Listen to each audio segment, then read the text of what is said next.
नमस्ते, मी doctor Shivaji Salunke, cancer specialist, Barshi cancer care. आज आपण ओरल कॅन्सर म्हणजे तोंडाची कॅन्सर या बाबतीत दोन गोष्टी जाणून घ्यायचा प्रयत्न करूयात. ओरल कॅन्सरचं प्रमाण भारतातच नव्हे तर प्रामुख्याने महाराष्ट्रात मागील काही वर्षात खूप वाढलेलं आहे आणि आपल्यालाही माहीत आहे की ओरल कॅन्सर होण्यामागचं प्रामुख्यानं कारण हे अमर्यादित तंबाखूचा वापर किंवा यूज.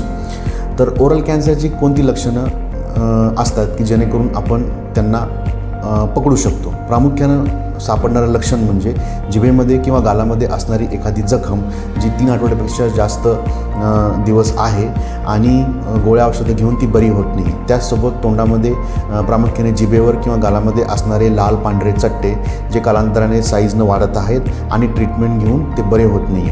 हे दोन लक्षणं प्रामुख्याने सापडतात. याचसोबत गिळण्यासाठी त्रास होणे, आवाजामध्ये बदल होणे, कानाचं दुखणं, नाकावाटे रक्तस्राव होणे, याचसोबत गळ्यामध्ये गाठी येणे, ही लक्षणं जर असतील तर ओरल कॅन्सर म्हणजे तोंडाचा कॅन्सर असण्याची दाट शक्यता आहे. अशा वेळेस अशा पेशंटनी नक्कीच एका कॅन्सर स्पेशालिस्टचा सल्ला घेणं गरजेचं आहे, जेणेकरून हे कॅन्सर खूप अर्ली स्टेजमध्ये आपल्याला पकडता येईल आणि पेशंटला पूर्णपणे आपण बरा करू शकतो. धन्यवाद.